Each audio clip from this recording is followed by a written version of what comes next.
Hello. We have a very special guest in the studio.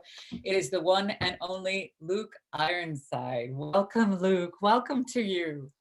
Well, thank you, Anne. I'm very happy to be here. It's an honor to be here, in fact, and it's a very exciting moment. It is an exciting moment. It's like a new world. It is a new world, and I wasn't expecting us to hit live so quickly. So I apologize to those who are trying. There we are. Okay, I've got us on the. I've got us here in your live chats. I will try to pick up your live chats. If you leave a comment, we will get back to you. I promise we will. So I'm going to see if we can do a split screen here. And we have a very, I want to say extraordinary is the word that comes to mind when I think of you, Luke. I've been watching your work for several years now. I am blown away about the fact that you are the age that you are, because I don't know how you packed in as much as you have in those few years on the planet, but you are such an asset to the Theosophical movement. And if I may, I'll step up and go ahead and let's begin with your intro. Is that okay? Can we do that? Oh, certainly, Okay. please. Okay. And Luke is joining us from Morocco, correct? You're in Morocco right now? Yes, I'm currently in Casablanca, Morocco. Casablanca. Oh, so excited. You are just, it's an honor to have you here. And this will be the first organic meeting that we've had. I do want to state, and I've stated this before on this channel, the spotlight is on the teachings of Theosophy, always. That is what is the superstar here. We are simply students of Theosophy, and we are here working together as what the primary nucleus of the universal brotherhood. That's what we're doing. We are forming this nucleus together to join together to bring these teachings out into the world to be of service to humanity. Now, Luke, Michael Ironside is a Theosophical Lecturer, and he's a writer from the United Kingdom. He's also a member of the Theosophical Society in Adyar. He has lectured at lodges in India and the Philippines and the UK. He's written for various theosophical journals around the world. And he formerly served as the president of the Pranava Lodge of the Theosophical Society in the Philippines, where he was a regular lecturer at the national headquarters. Now, at present, Luke is volunteering as a course developer for the Online School of Theosophy, and impressively, he is an editor at Theosophy Wiki, which I use all the time. And I find that to be, how do you have time to do anything else? I don't know how you do it. Right. Well, yes, some of these things are a little time consuming, but it's all an act of service. Like you mentioned, we are all simply students of Theosophy, serving in whatever capacity we can. And I'm very lucky to be able to choose my own schedule. I work from home, which allows me to focus on the more important work, what I consider to be more of my life's work, which is my work with the Theosophical Society, but broader than that, just my work generally with the Theosophical movement. And so I try to dedicate as much of my free time as possible to assist in any area that I can. And throughout the past few years, that's taken on different roles. At times I've served in a lodge setting, at other times I've served as a writer or researcher, and currently a lot of my work is taking place through the medium of the internet, largely because there is sadly no Theosophical Society in Morocco. So my only connection with the society at the moment is through virtual means, through the internet, and some work I'm doing both with my lodge in the Philippines and some volunteer work I'm doing with the American section. There is so much that I want to be able to ask you and talk to you about this hour. We have an hour together, and I will put in the links how they can contact you. And there's a fantastic online course that you're doing with Nancy Bragan. Am I pronouncing her last name correctly? It is Bragan. Is it? Bragan, yes. Nancy Bragan, who I have a lot of respect for. She will be on next week in this slot. I know, I'm very excited about that. I've been watching her as well, bring forth these teachings into the world. Every Saturday, there's still 2 more classes I'll give it a little shout out for. This is the Ancient Mysteries, the Ancient Wisdoms. It's every Saturday at 4 p.m. here in the United Kingdom. If you'd like to give a little description of what this is, because all are welcome to this fantastic series. There's 4, you can catch the other ones online, but there are 2 more. Let's give a shout out to that real quick. Yeah, so well, we're halfway through it now, but there's been I was invited by Nancy from the Abraxas Lodge of the Theosophical Society in America to run a 4-week online course. So it's all taking place through Zoom. And the topic is the ancient wisdom. And in particular, we decided to look at Theosophy through the lens of 4 distinct ancient cultures.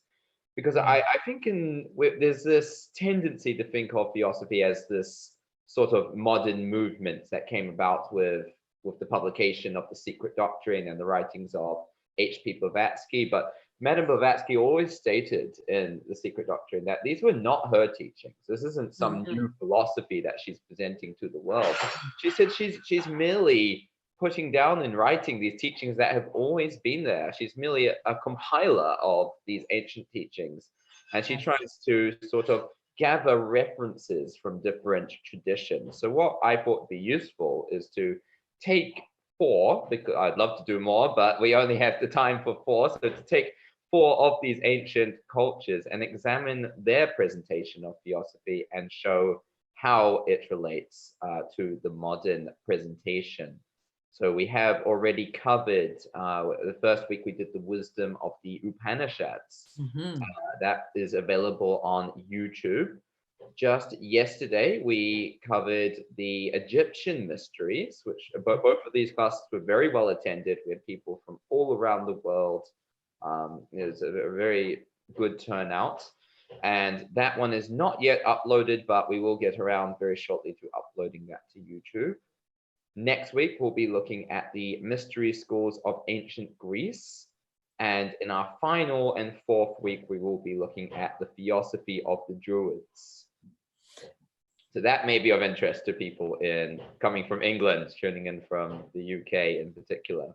You touched on Stonehenge in the last one, and there's just so much. Again, these are timeless teachings. They are ancient, sacred knowledge. This is not a religion. This belongs to everyone and solely to none.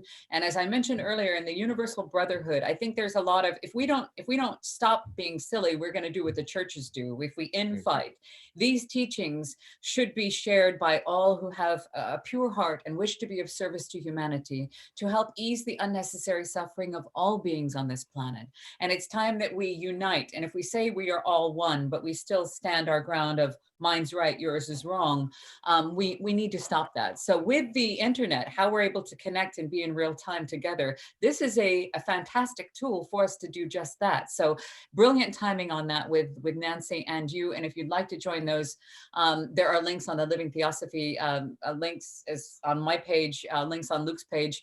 There are still 2 classes left, but I certainly don't see this as your last. I see you doing this for the rest of your life, which is interesting. Do you mind if I say what decade you're in? Because it's really amazing that you're only in your 20s. Can I say that? Yeah, that's okay. Yes, it's not a secret. It's absolutely fine. It's amazing.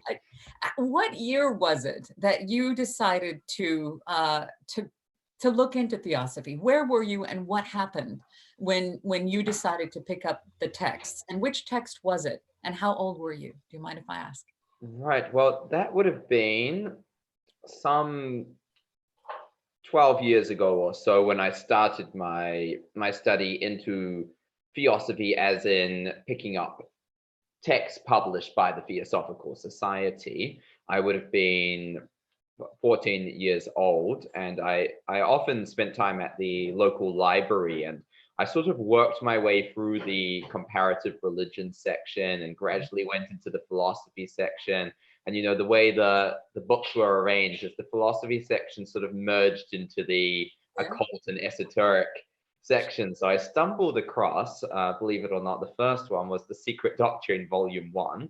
So I stumbled across that, and I wouldn't recommend it as the first book in a study of Theosophy, actually. It definitely wouldn't be, I wouldn't recommend it as an introductory text, but I started with that. I read it and I understood almost none of it. And it's definitely piqued my interest. But I did notice perhaps the basic idea, the idea presented in The Secret Doctrine that the various religious traditions, philosophic traditions, and schools of thought in science all essentially agree or come from a primal root. And that idea I could identify and get behind. And I found that agreed very much with some of the things I had perhaps intuitively picked up from other research into comparative religion and other comparative studies. So that was sort of my introduction to Theosophy. That is a really young age to be able to even grasp philosophy or science and religion and put them all together.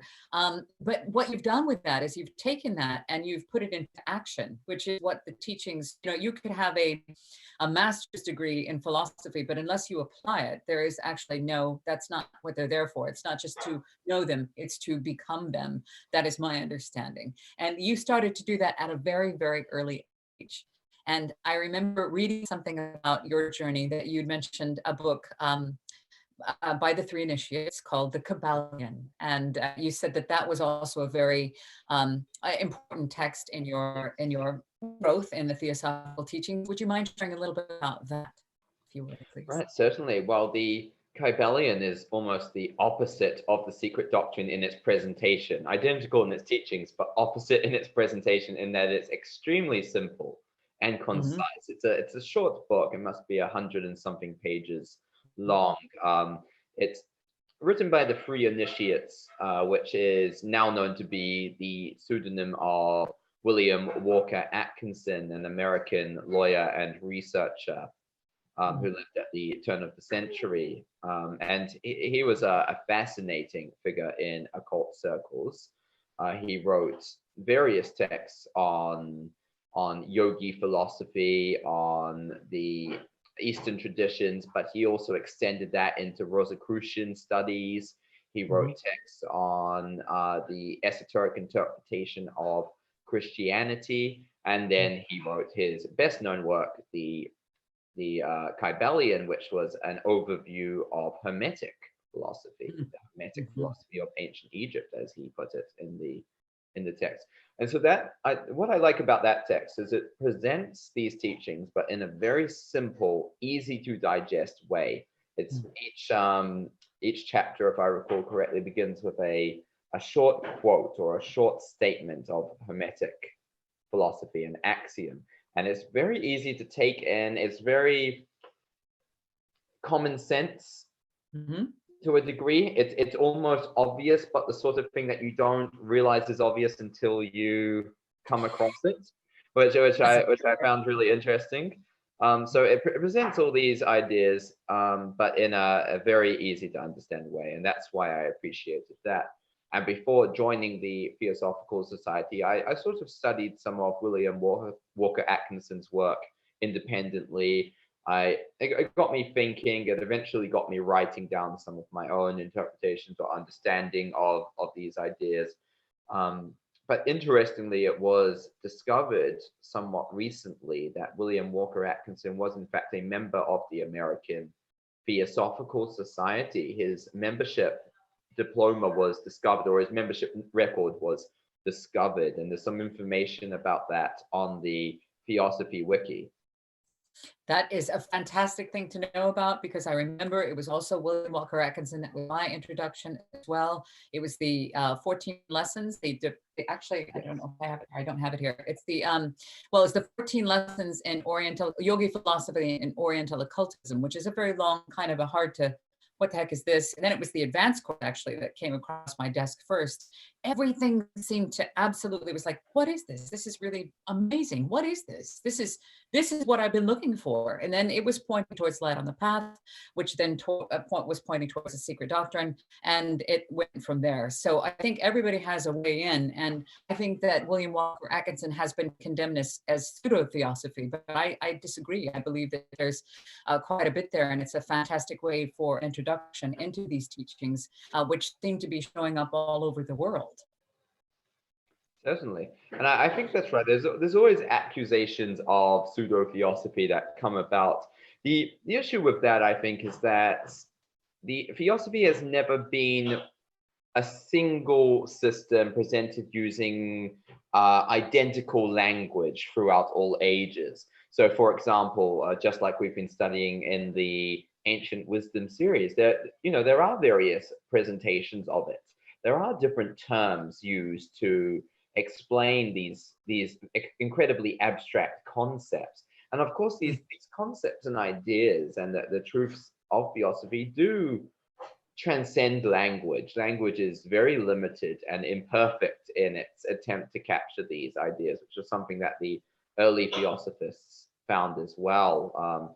That, you know, any term, no matter how close it may come to the concept, can never quite grasp the concept. So all terminology in the end is just an attempt to understand something which fundamentally transcends terminology and conceptualization.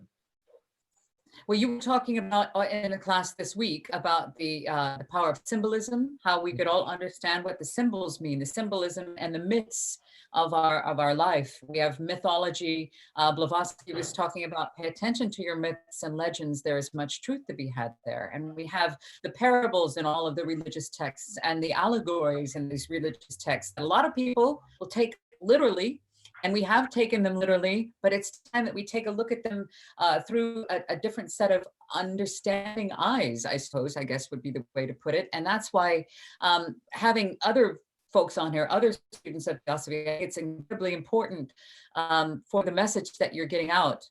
You and many, many others. Like at the end of your bio here, it says the Online School of Theosophy, which is through Pablo Sender, is it not? Is that with Pablo? Certainly, Yes. yes. Pablo Sender is the mastermind, if you like, behind this wonderful project, the Online School of Theosophy. It was already up and or just about ready to get started or go public around the time that I started assisting. I've just been helping with some of the course development. It's all very, very technical, really. Pushing together quizzes, editing courses, things like that. But it's a fascinating project, and you can find the link if you search on Google for Online School of Theosophy. And there are a couple of there's already courses up and running on introductory theosophical ideas, on theosophical cosmology. There are courses on reincarnation and a few other topics. And there are quite a few courses in development, which should be ready for to study later in the year. So it's a wonderful method to study Theosophy, no matter where you are in the world. You can begin wherever you can, wherever you have one of these. You can go online and you can study Theosophy, and that's what the entire world has with them. I've got mine right here. You've got yours with you. Everybody has that. So it's time that we take them off of the dusty shelves, out into the world, and to share with others. Now it has, I remember you were talking this yesterday, about things that people are fascinated with, but have no explanation for, like Stonehenge and ghosts and reincarnation and past lives. And all of these things that have fascinated humanity for so long, there are explanations, there are scientific explanations for what has been going on. We are far more than the physical world. There's much to be learned about nature, that we are not what we may seem. There is so much to cover and so much to begin with. If you were to describe, and I've described Theosophy with the words Theos and Sophia, gods and wisdom, the wisdom of the gods. When people ask you, and I know you get this question, I'm sure you do, what is Theosophy? You say, what is your answer? It's actually a very difficult question, that one, because it sounds like something that you should just be able to answer. I mean, you ask what is science? Well, you can answer that, isn't it? It's a systematic study of the natural world. Or what is philosophy? Well, it's the inquiry of the mind into the nature of reality. But what is Theosophy? Well, that's where it gets a little bit difficult. Yeah.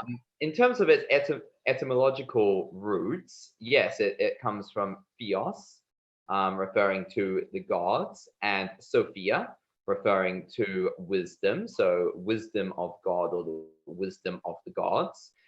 However, I think Theosophy, the way it is used in the modern context, has shades of meaning, different meanings depending on the context. So in one sense, it is that higher wisdom, that intuitive wisdom of the gods. Here we could see gods as being the powers of nature, the powers or forces that are the substratum of existence. They both penetrate existence. They're within everything that is in existence, everything in the cosmos, but they also transcend that. And so it's quite a mind-expanding view to think of these universal laws in that context, and not only within nature, but also transcend nature. They're at the root of everything that is. So it's a wisdom of this. Perhaps we could refer to the Sanskrit tat vam asi, that thou art is the English translation. And essentially it's an identification of the seeker with Brahman, the absolute, the idea of non-duality, the non-dual nature of the individual in relation to God in the highest sense, the absolute or Brahman. And I think that perhaps points us in the right direction when we're thinking about the meaning of theosophy. It's the wisdom of the reality of things in the highest, most divine sense. Okay, so that's one aspect of the meaning. But we often use it also to talk about the teachings regarding this reality. So those are the ageless wisdom teachings. So when we say theosophy is the ageless wisdom that has been passed down through the many generations since time immemorial, through all cultures and throughout all parts of the world, this definition is that secondary aspect. That is the wisdom regarding the knowledge regarding that transcendent wisdom, or that transcendent reality. Unbelievable answer. Thank you so much. It's really refreshing to be able to see such passion and dedication and understanding. And every time we go through an evolution of understanding, I realize how very little we actually know. That's what happens when I do study. I'm like, I am so behind from where I thought I was. I thought things were a certain way, and I revisit a text. Now, I have not read The Secret Doctrine. I have read parts of it, but I have not read it in its entirety. I am very impressed that you have. This it's full of science, it's full of mathematics, it's full of astrology, it's full of astronomy, it's full of quantum physics, philosophy, and spirituality. This to me feels like humanities textbook. There's something very valuable in these teachings. The big batch that came through Helena Petrovna Blavatsky at the end of the 19th century. Now you mentioned, you explained it very well, that a lot of people go, oh, it's that thing that this woman did at the end of the 19th century. It's far more than that. As you can hear what Luke is talking about, it goes all the way back to the oldest part of humanity and then some. Now, we talked about Egypt in your class yesterday. Where would you say the origins of this teaching, theosophy, comes from, in your opinion? That's also an interesting question. I think that's actually one that simply can't be answered because we don't know. The knowledge of theosophy is hinted to have existed as long as humanity has existed. So I do think in the primal stages of our human evolution, there would have been a presentation of theosophy in whatever form or whatever, however it may have been understood. It may have been more intuitive, or it may have been presented slightly differently than we understand it today. But I think it's always been there. I think it's always existed in one form or another. And when we look at the historical record, perhaps the oldest expressions of it we find are in the Hindu and the Egyptian presentations of theosophy. But these are not the oldest. These are simply the oldest known to us. But there must have been more archaic sources from which these philosophies derived. So these are not the original presentation by any means, and they never claim to be. In fact, the Hindu tradition, they emphasize the archaic nature of these teachings, that they have always existed and they've always been there in different forms. What about, we talk about the commonalities of all the world's religions, sciences, and philosophies, and this seems to be the fundamental root, as you were talking about earlier, how do you see the world moving forward, being able to find the commonalities and understand that there is a connection, that it isn't an us versus them?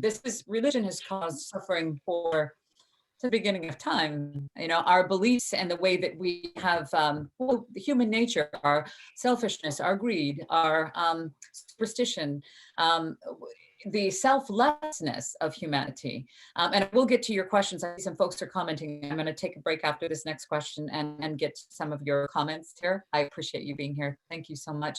But Luke, I wanted to ask, how can you, in your mind, as you're looking at the future of humanity, now that this is coming out, this is not an anti-Christian or anti-religion thing. This is actually the foundation of these religions, in my understanding. How would you explain that to our audience today, of the commonalities of all the world's religions and Theosophy's role in that?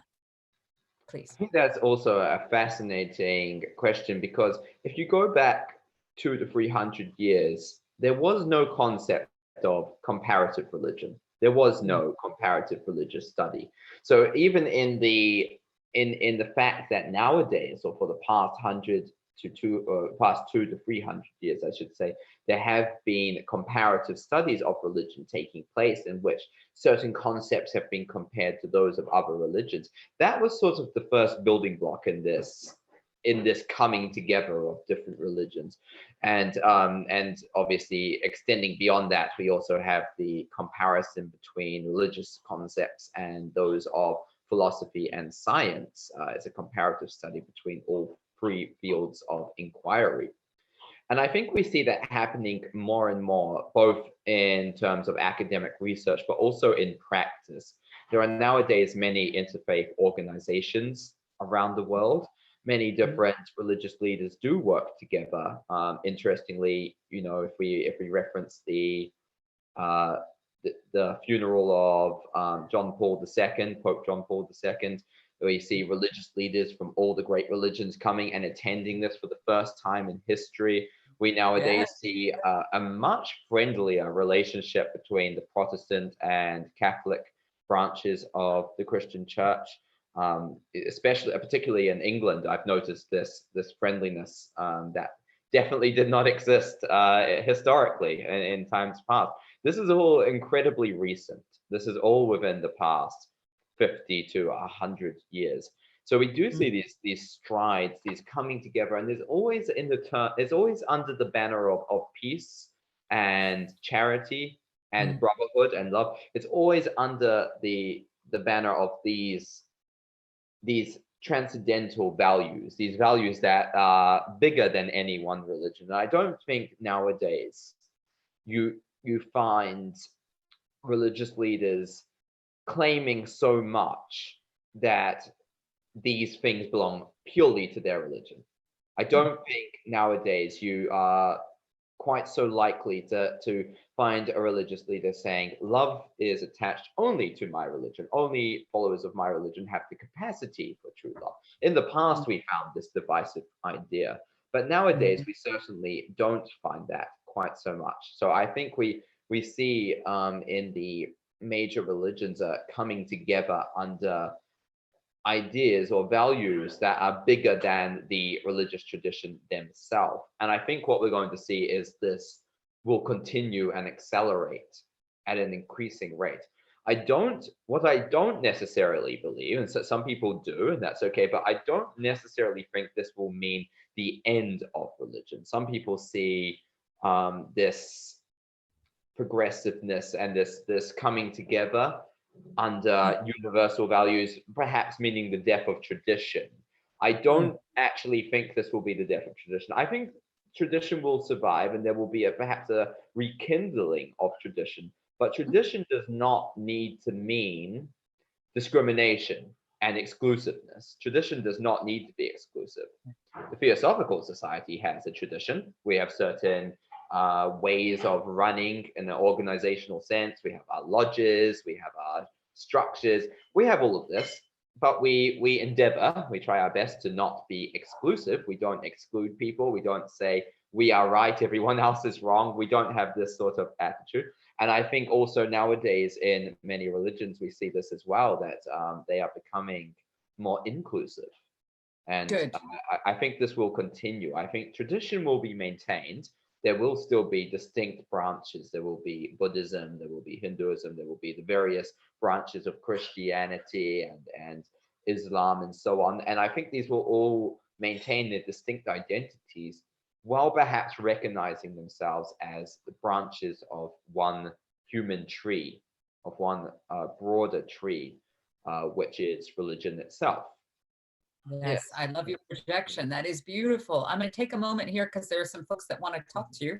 I just want to, real quick, there is a very sweet, wonderful fellow that is, hang on a second, where did it go? Oh, here it is. It's Alcott 108 over on Instagram. They wanted to give you a shout out saying, hello, my Theosophical Society sister. Hope you and your loved ones are well. It's nice to read. Luke Michael will be visiting with you. Unfortunately, I don't know him personally, but I'm always very happy about all the work that he's done for the Theosophical Society. I didn't know that he was still active for the TS. That makes me very happy. Can you please greet him for me? So Alcott 108 from Germany sends their love. And even if he doesn't know me, maybe you can show him my page and perhaps you can connect that way. So lots of love coming to you from Germany, from Alcott 108 on Instagram. And we have here, we have some folks from Los Angeles. Hello, Kurt from Los Angeles. Face Ghana, hello. Hello, Ivan Garcia. Danny is with us. Hi, Danny and Joe. And Evelise Carvalho, as the Portuguese and English teacher, I want to believe words to express everything we communicate. The 14 Lessons in Yogi Philosophy and Oriental Occultism by William Walker Atkinson is a good introduction book, says Ivan Garcia. Thank you so much, Ivan. And if I'm missing any of your comments, I apologize. We're just still trying to work out the kinks and a way to be able to present these, have these guests on and be able to include you in and live in real time. So this video will be up for all eternity, whatever year you're coming across this. We are right in the middle of the coronavirus of 2020, of spring 2020. Luke, I wanted to ask you, our guest is Michael Ironside, a Theosophical Lecturer, a young man who has done so much in his few years here on this planet. I believe we'll be seeing lots more of him. And I get a vibe of really nice, warm ethics from you. I get a service to humanity vibe from you, which is very refreshing. Thank you for that, Luke. I was going to ask you about, I think I might have veered off my original question, about the, you'd done some youth programs, I believe, with Tim Boyd. You'd mentioned that you and I talked briefly about bringing this in. You don't have to be 50 years old or 40 years old, or Luke started young, but you don't have to wait until later on in life to reflect back on these teachings. These are a way of living. It is a way of life and an understanding of our place in the world, in the universe, in Earth, that can probably be brought in at an earlier time for kids. What are your thoughts on introducing the Theosophical teachings a little earlier? Certainly.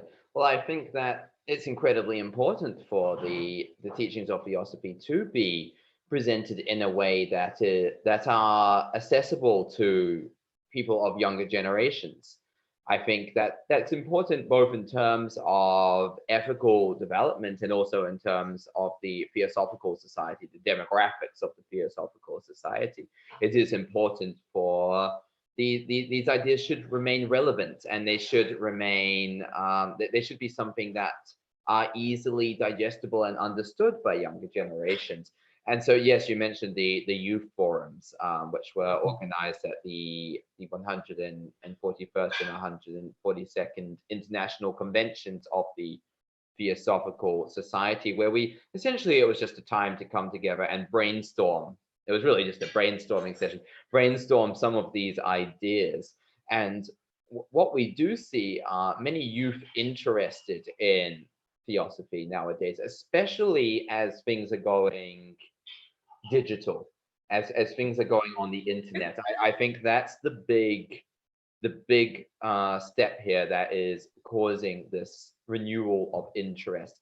I don't think there is so much interest in the perhaps traditional methods of studying Theosophy among younger people. I mean, I very much enjoy sitting down and reading a physical,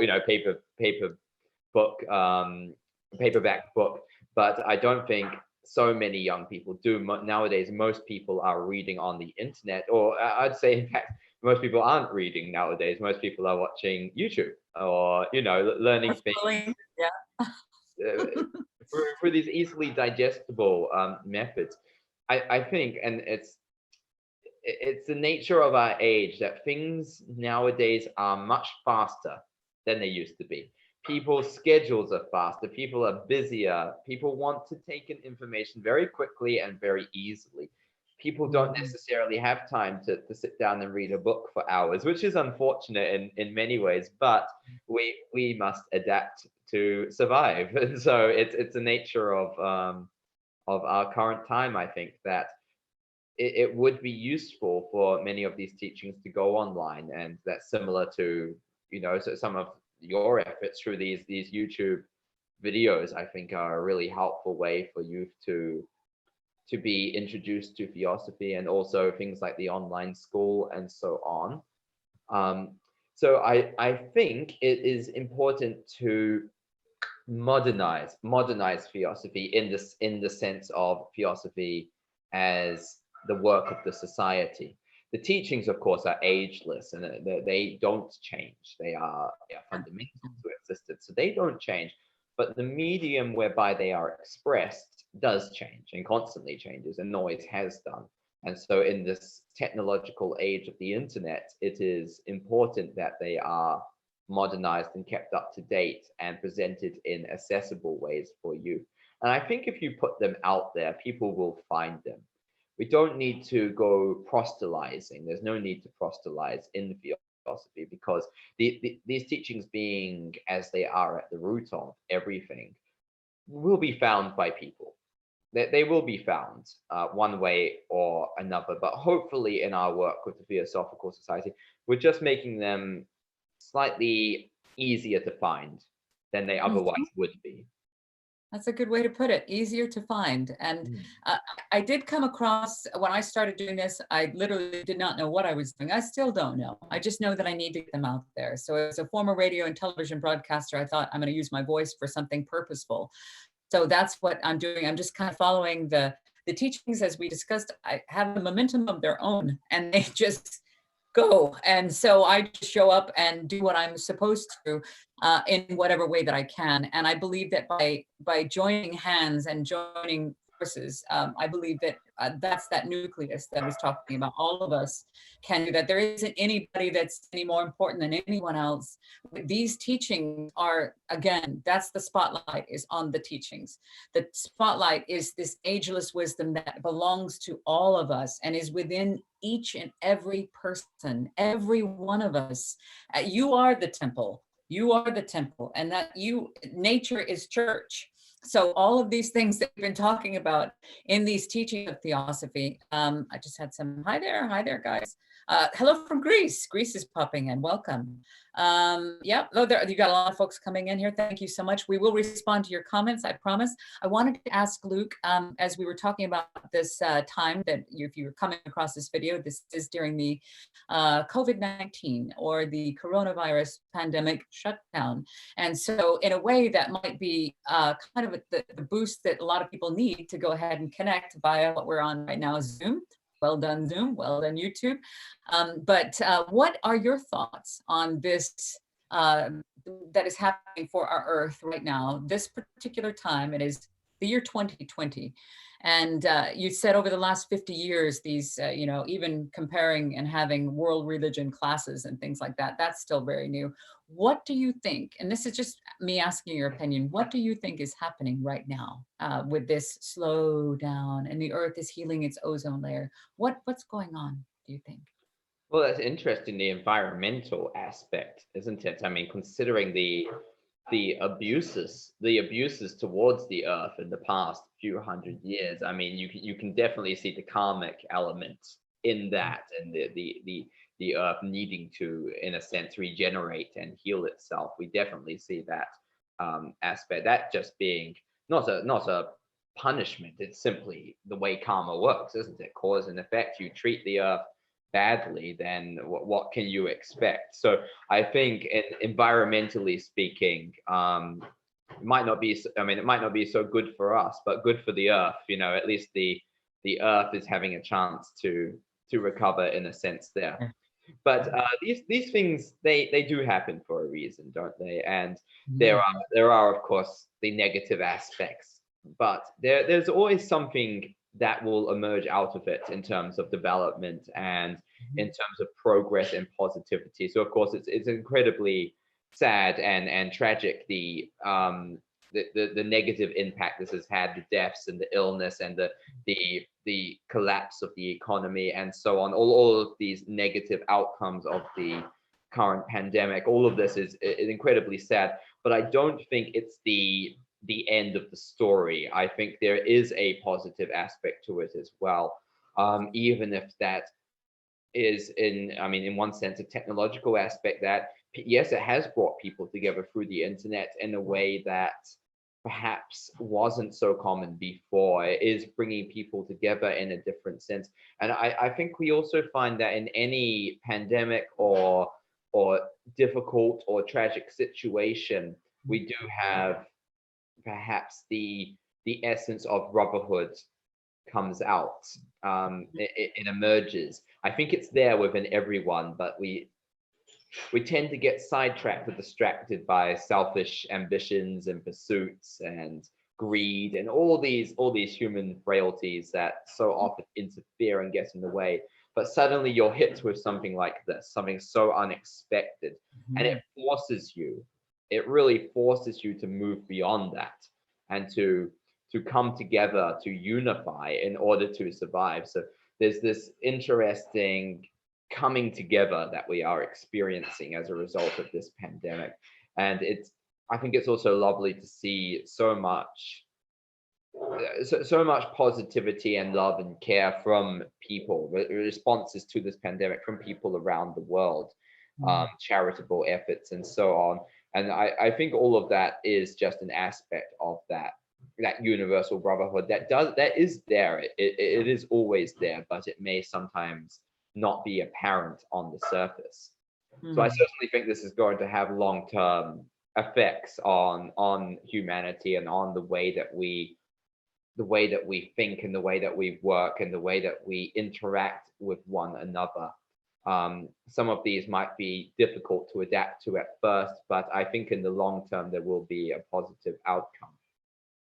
So you're talking about the helpers and the heroes and the love that we're seeing come out, which is, Yes. as you mentioned, the universal brotherhood. So there are good things. You can see a lot of love, taking place.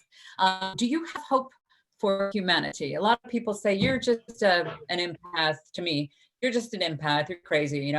Humanity's always going to be dark. I go, no, no. I really do believe. I believe it may not happen in this lifetime. I won't maybe not see it, but I do know that there are seeds being planted for a beautiful future for life here on planet Earth. Do you share that vision?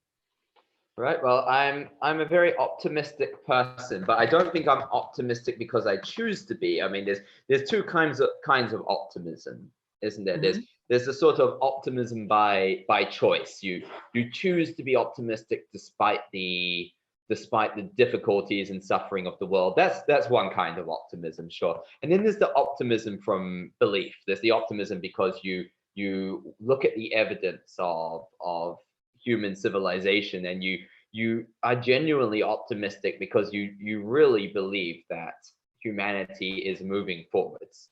I'm more of that latter category. I am optimistic because I think the evidence for optimism is stronger than the evidence for pessimism. I think that human civilization has made incredible progress in our short span of time here upon this speck of dust in the cosmic ocean. And I think that it will continue to make fantastic progress. We've faced multiple periods in which we could have gone extinct, in which all sorts of terrible things could happen. But we've in each case managed to move past that. We've managed to come together, or we've managed to, through the use of our genius, we've managed to find a solution. And in fact, Blavatsky says that all of nature evinces a march towards a higher life, doesn't she?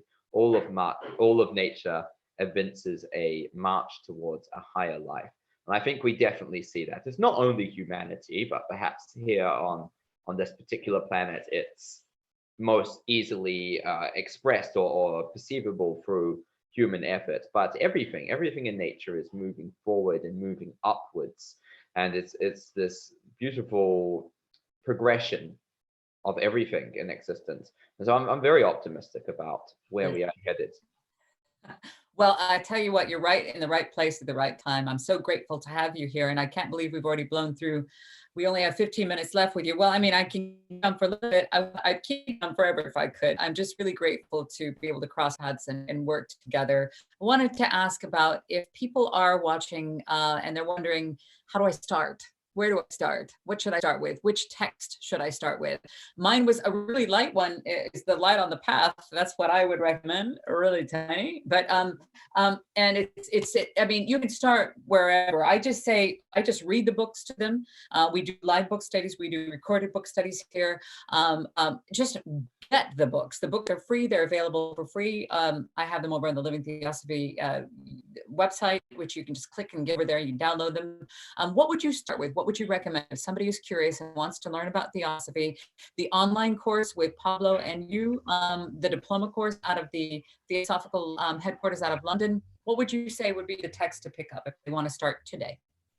Right. Well, I do think there are different texts and different learning methods for different people. Again, I don't think there's a one size fits all. Well, yes, and I think it'd be useful to read a text and work through a course, perhaps even at the same time. So there is the introductory Theosophy course available through the Online School of Theosophy that presents all the basic concepts and ideas, very accessible, mixture of video and articles and audio lectures. So it's a great mixture depending on your learning type, whether you learn in a visual, an auditory, or whatever way you learn, you're able to gain something from the Online School of Theosophy course. In terms of books, The Ocean of Theosophy by William Q. Judge is a personal favorite, perhaps a little bit controversial in the Theosophical Society because of the infamous schism, but regardless of all that, politics aside, it's a wonderful presentation of Theosophy, very straightforward, very simple. It's got everything you need in it. So that would be a personal favorite of mine. If you're looking for something a bit newer and it's sort of expressed in really modern, simple language, there is a wonderful book called Theosophy, an Introductory Study Guide. This is by John Algio of the Theosophical Society in America. It's available for free online. So you Google Theosophy, an Introductory Study Guide by John Algio. This is available on the TSA, Theosophical Society in America website. And actually, I'll just take this time to advertise. We are starting from next Sunday. We are also starting an online course through the Pranava Lodge of the Theosophical Society in the Philippines. That's the lodge to which I am attached. We are going to be running an online course through Zoom every first and third Sunday of the month. This is an introduction to Theosophy, and it will be using John Algio's text as the textbook. So if you want details of that, you can connect with me on Facebook, or there will be an event page made shortly, or you can visit the website of the Theosophical Society in the Philippines, where the details are presented. So yeah, there are many options for newcomers to Theosophy, and I don't think it's a good idea for there to be simply one text which is presented to everyone, which is the Holy Bible of Theosophy. I mean, there are many good Theosophists out there who have never read The Secret Doctrine. I know many people who have said to me, I've never read The Secret Doctrine. I don't feel the need to. You don't need to read The Secret Doctrine. It's not necessary to be a Theosophist or an active member of the Theosophical Society. And I think Blavatsky would very much agree with that. That was one of the early texts of Theosophy, but there are many other new texts, and some people prefer perhaps a simpler presentation or a more modern presentation of these ideas. So I would say try a few. Don't believe there is just one text or one system that you need to adhere to. I would say find the one that fits you, that suits you personally. And be open-minded, of course. It's good to try a few different things. Sometimes it is good to read books that you don't initially like, even if it doesn't resonate with you. Sometimes it's good to challenge yourself. You might find that you do like it by the end, or you might find that you come back to it at a later date. So I would say have a varied approach, try a few different things. And if you're looking for this, if you come across this video, it's not by accident. I know that when I was looking always, I was raised Catholic and it wasn't it. And the New Age movement kind of wasn't it, but it seemed close. I have heard, Luke, that the New Age movement is cherry-picked from the Theosophical teachings. What are your thoughts on that? I think that's true to an extent. I think in any case, I think it derives from the Theosophical teachings. I think there's a positive element and a less positive element in that. Positive element is that some of these concepts, in fact, I think perhaps the first article I wrote on, first Theosophical article I wrote was Karma in the Light of Theosophy. In the Light of Karma was the name of the article, yes. And I mentioned in that article the fact that the concept of karma was basically unknown 150 years ago in the Western world. Outside of the East, it was unknown. But nowadays, we commonly talk about karma. Mm-hmm. You know, you do something bad happens to you, we say, oh, that's karma, you know, and we have various expressions in common language that express this idea of karma. It's so common to our way of thinking now. That all started with the Theosophical Society, but it came through it became popular because of the New Age movement, didn't it? This popularized the concept, and reincarnation too, which was so foreign to the Western mind 150 years ago, is now commonly believed, and you're no longer thought of as too crazy if you have a belief in reincarnation. So I think that is largely thanks to the New Age movement as well. Perhaps this idea of being spiritual but not religious, this kind of identifier that people now have, I think that largely became popular because of the New Age movement. And I think for many people, the New Age movement serves as a gateway to the Theosophical Society. Not for everyone, but for some people, certainly, I think that is the case. However, there are some aspects which might be less positive, in that I think it's important to be to follow where these concepts lead, to have an outlook that makes sense, that is logical, and that follow where everything fits into place. And Theosophy offers you that. Theosophy is not simply a mishmash of different elements randomly put together.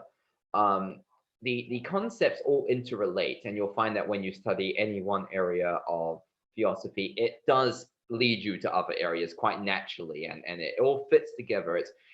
It's like a gigantic jigsaw puzzle, to use an analogy I mentioned in a lodge meeting recently. And you're putting together all these little pieces, and they all fit together perfectly, but you never quite complete the jigsaw puzzle. It's impossible to do so at our current stage of development. But you can piece together certain parts of it so that you can see a picture there. You can see part of the picture, and you think that makes sense, that connects. And I think perhaps one of the less positive aspects of the New Age movement is I don't think it connects quite so well as Theosophy does. I don't think you always find these very logical, scientific ways of piecing things together. But in Theosophy, you do have this scientific rigorism. It's a rigorous study, isn't it? And yes, you go into, if you want to, in Theosophy, you can go into the studies of cosmology and the even chemistry, occult chemistry. There's a wonderful work written by Annie Besant and Bishop Leadbeater on occult chemistry, and you can really go into these things with a scientific mindset, an experimental scientific mindset, and you can be as rigorous as you want, and you still are able to piece these things together. I think sometimes when you go with that same rigorous attitude into some of the New Age ideas and concepts, sometimes they start to fall apart. Sometimes they can't withstand that kind of scrutiny. But the theosophical ideas, they can withstand that scrutiny. Because they're provable knowledge. This is wisdom, not just a belief system. This is knowledge that can be proven through experience, and can be done by anyone, anywhere, all the time. Theosophy is used in every part of my day. I mean, I'm always thinking in these coping mechanisms. Like when you talked about karma, it's retribution. It's really balance. It's as you do, so shall you reap. And all the sages through the ages have come and told us that. The reincarnation, when people come in and talk about, now that's not so, it's kind of maybe, but this has been around since the beginning of time, that we're on this ball, which is part of an ever expanding universe. You have, like you talked about, cosmogenesis, anthropogenesis, the beginning of man, the beginning of the universe. You have the earth spirits, the elementals, the fairies, ghosts, near-death experiences. It goes on and on and on. And where are the answers? The answers are in the ancient texts that have been here since the beginning of time. It is not just Helena Petrovna Blavatsky. A large portion came through her at the end of the 19th century. It is now up to us, I believe, to go ahead and plant the seeds that we have reaped from, and we need to plant for those who are to come. So what is the future for Theosophy in your mind? What would you like to see happen? How can I help? How can we help? What would you like to see as the future of Theosophy using the tools of the modern age? Right. Well, I think it will continue to spread. Whether this doesn't necessarily mean in terms of membership of the Theosophical Society, because that has actually decreased in terms of, well, with the rise of the expansion of population, we've seen a decrease in membership of the Theosophical Society. But the Theosophical Society doesn't claim to be the one and only vehicle for the ageless wisdom. It's just one of many vehicles that have been used in the past. In the past, we've seen that it's manifested through the Freemasonic movement, and it's also manifested through the Rosicrucian teaching, with the Neoplatonic school, and in the future there'll be another one. There'll be another organization or another way of presenting these teachings. So membership, while it's very nice for there to be more people signing up for the Theosophical Society, and that's certainly beneficial, that isn't the end all. That's not the most important thing. And so I think what's more important is that these teachings of Theosophy are being, the seed is being planted in the hearts of people all around the world, and it's being expressed through various ways. Maybe people don't call it Theosophy, they might not know what the name is, but they have this intuitive feeling, this ability to bring ideas together or relate ideas, or to see, hey, this idea, this idea in this religion, treat thy neighbor as thyself. I see this in Buddhism too. It's in Hinduism. It's in Islam. It's everywhere. This ability to bring these ideas together. This instead of the attitude of centuries ago, where we were saying, okay, we are this. We are a Christian nation, and this is unchristian. This is not. Right. This is not what is right. Nowadays, I think we see a tendency, particularly among the youth, where it's very intuitional. It happens instinctively among youth. Youth do that without being told to do that. They instinctively try to build connections. I think we learn from that discrimination is a matter of the way one is raised. One learns to be discriminative. I don't think it's something that happens naturally. And I think youth nowadays are more in tune with nature, and in a sense, not in the sense of the natural world, but they're more in tune with nature in the sense of our natural ways of interaction. Psychologically, we are interacting with one another in a way that encourages brotherhood and encourages unity. We see nowadays it's not so important if one is American or British or whatever. I mean, it's still a part of our identity, of course, but it's not also defining. We no longer think in terms of it being our absolute identity. So I think we now are coming together all around the world. These walls are being brought down and bonds are being formed with people from everywhere.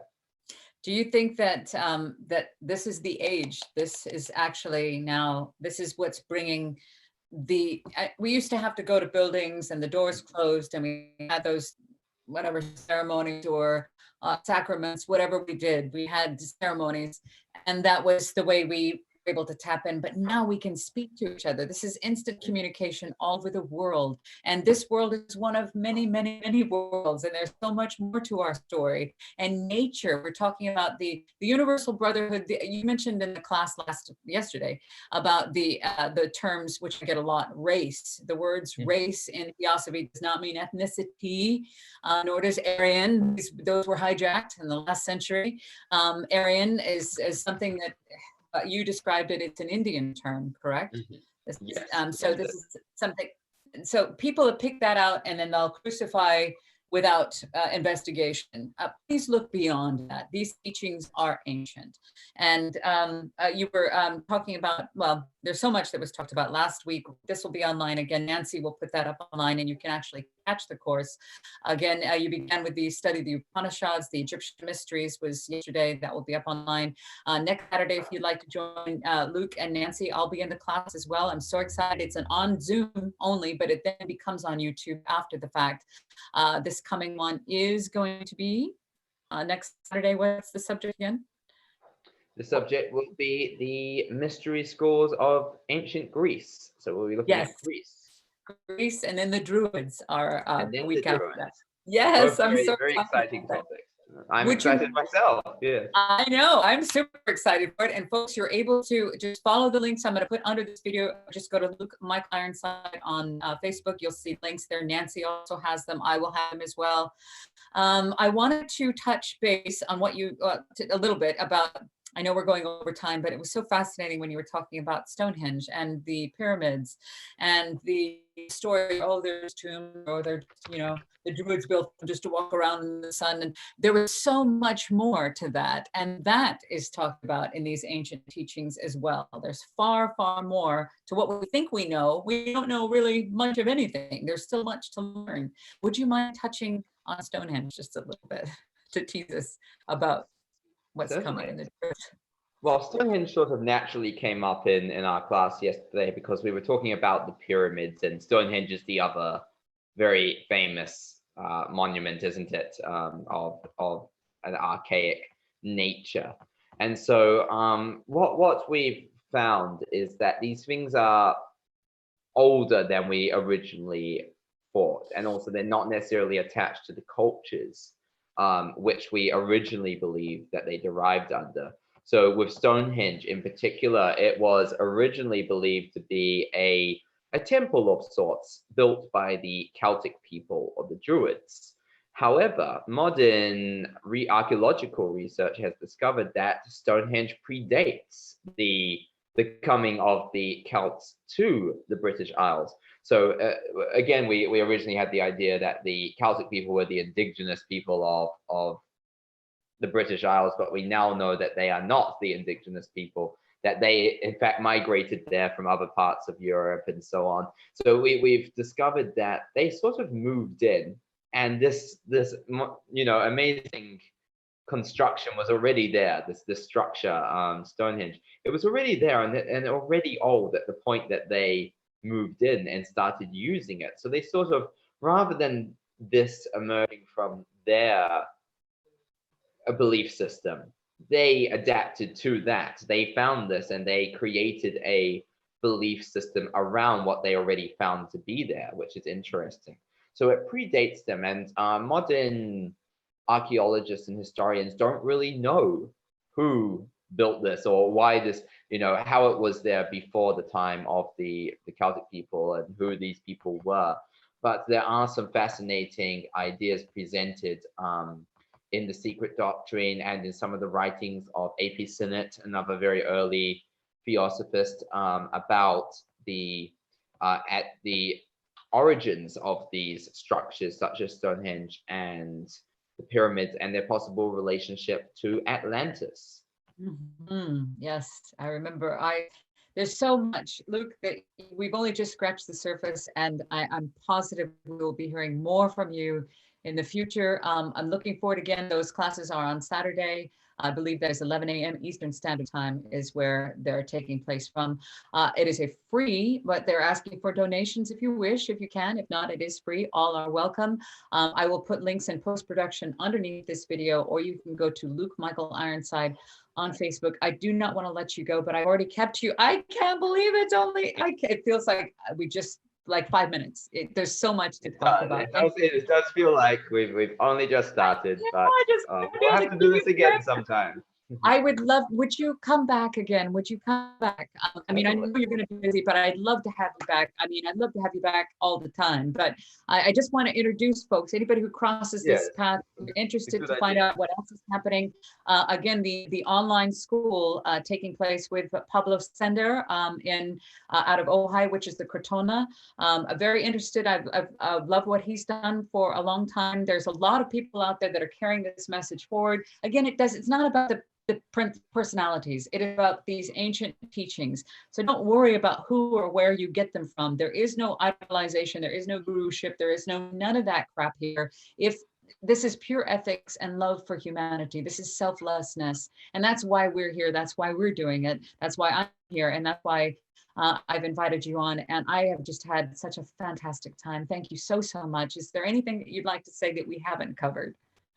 Well, yes, I'd just like to say thank you. It's been a wonderful time, and I'm honored to be here. And yes, as you say, it's all about the teachings. It's all about presenting this, and we all just serve in whatever capacity we can. I think we all have our strengths. We all have our unique and special ways of being of service. Everyone does, and that's what you're doing is wonderful by presenting these videos. I think it's great to introduce some different people from different parts of the Theosophical Society and so on. And here, I love to hear about what people are doing around the world, and I think there's so many people doing so many amazing projects at the moment, and someone needs to make these known. So I think that's great that you're doing that. Yeah, it'd be great to see some of your future videos, and I'm sure you'll have many interesting guests in upcoming sessions. Well, I'd like to be able to bring in those that are of service. I think that we should all connect. I really would like to, instead of an us and them thing, like I said at the beginning, if we are not careful, we could descend into what the churches have done. I really do think it's important that we remember all of us are for the cause, and the cause is compassion and love and unity and togetherness. And if we are not together, then there's no brotherhood. So we need to unite. This nucleus is the heart, and we are all connected there. And that's that, the namaste. We must understand that there is far more to who we are, where we are, what we are, and how we are. And if you'd like to find those answers, please see Theosophy. Ladies and gentlemen, my guest tonight, Luke Michael Ironside. I have had such a fantastic time. I don't want to let you go. I really feel very selfish, but I'm going to have to push this button. Let me just, I'm getting some thank yous coming in. Thank you for sharing out loud. Yeah, there's a lot of stuff on here. Petra, again, next week we'll have Nancy Bragan will be our guest. After that, Petra Meyer will be coming back with more, which is a very brave subject, as she was mentioning HPB's quotes on the real definition of the term Christ. And we'll be talking about Jesus of Nazareth and the Logos. She's out of the Blavatsky Lodge out of London. These folks taking time out of their day to share things that we would have been burnt alive for not long ago. Oh, thank you very much, folks, coming and saying thank you. Thank you. I will put up Luke's information. Again, Luke Michael Ironside. He's not hard to find, but give me a few moments to get this in post-production once this is uploaded, and I will get you links to that. And if you could send me a link to the online course and also the book by John, I think you mentioned, for the introductory text. Introductory text. Certainly, I'll send those to you. I would just love to be able to meet you in person and just give you the biggest hug in the whole wide world. I can't believe I can't touch anybody during this time period, but I do hope to see you in person someday. Definitely. And it would be an honor to have you back. So not asking for a promise, but maybe, yeah.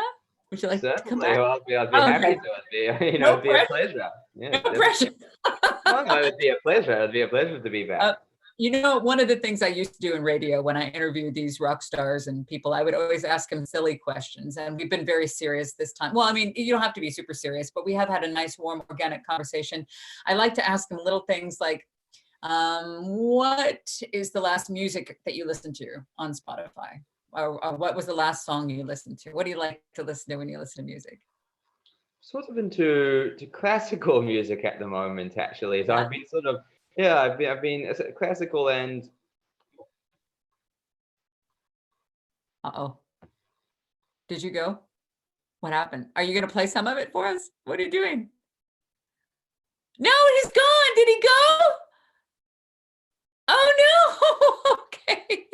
All right, ladies and gentlemen, Luke Ironside, I will go ahead and get the information to how you can, what happened? Where'd he go? Anyway, okay. Well, I'm going to get the information to where and how you can get a hold of Luke Ironside after I'm able to get this uploaded. So thank you very much, Luke. We appreciate you. And thank you all for being here. I love you. I'm going to go ahead and